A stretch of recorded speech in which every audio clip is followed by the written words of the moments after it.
Hello ladies and gentlemen, welcome back to another YouTube video about unusual trading tips and guide. So today I'm going to be talking about something very important that you will most likely be screwed over with if you don't know about it. And that is unusual effects. And the reason you can be screwed over by this is the price of your hat may be worth more than the price of someone else's hat, but if it's Gen 3 and theirs is Gen 1, the chances of someone wanting your Gen 3 hat are pretty low compared to someone wanting a Gen 1 hat. And you'll probably be asking, hey, what's a Gen? Like, what's a Gen 1 unusual? What's a Gen 3 unusual? And basically, a Gen 1 unusual is an older unusual effect, and a Gen 3 unusual is a newer unusual effect. And for some reason, collectors, buyers, and sellers prefer first-gen unusual effects.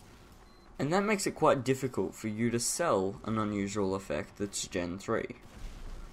Okay, but what affects a Gen 1, what affects a Gen 2, and what affects a Gen 3?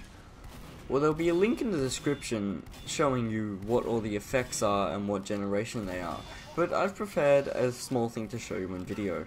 So here is Gen 1. I've highlighted all the Gen 1 effects, and as you can see I've color-coded them from good to medium to bad.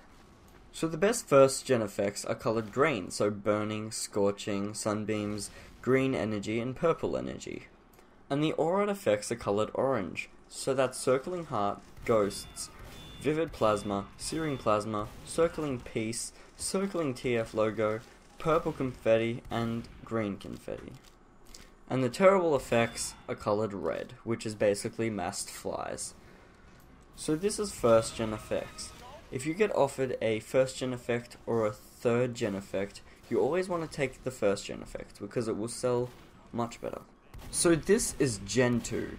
Gen 2 is an alright gen. It basically only has lower tier unusual effects.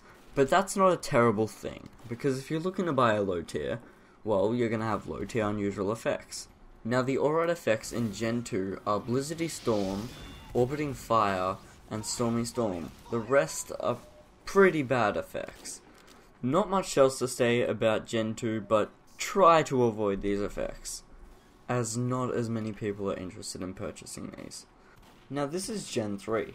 Gen 3 has some really nice looking effects, but Gen 3 is mostly hated by the community, and if you get a Gen 3, it will be a lot harder to sell than any other gen. Now the main reason for this is it's basically newer. Don't ask me why, but that's just how it is. So if you're forced to choose a Gen 3 hat, you might want to go with Disco Beatdown, Miami Nights, Terawatt, or Kilowatt. The rest I'd pretty much avoid for good. Now there are a bunch of other unusual effects, but I'm not going to go through all of those because of the prices aren't as stable. But if you want to take a look at the prices, make sure to go to backpack.tf and that will give you a rough estimate. So yeah, if you enjoyed this video, please leave a like, I'd really appreciate it, and if you've got any ideas to how I can improve upon my videos, make sure to tell me in the comments below. But for now, have an awesome day, and I'll see you later.